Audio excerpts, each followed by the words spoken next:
What's the meaning of cut?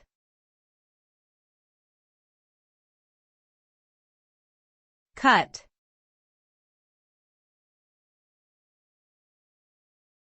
Cut.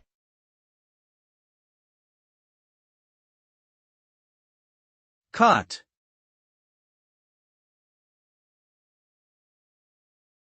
Cut.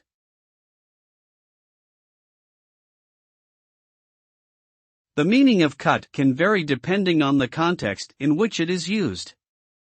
Generally, to cut means to separate or divide into pieces using a sharp tool or object. It can also refer to the act of reducing or removing something from a larger object. The result of cutting is usually a smaller and more manageable piece or a change in the original form or structure of the object being cut. Cutting can be used for various purposes such as preparing food, creating crafts, or pruning plants.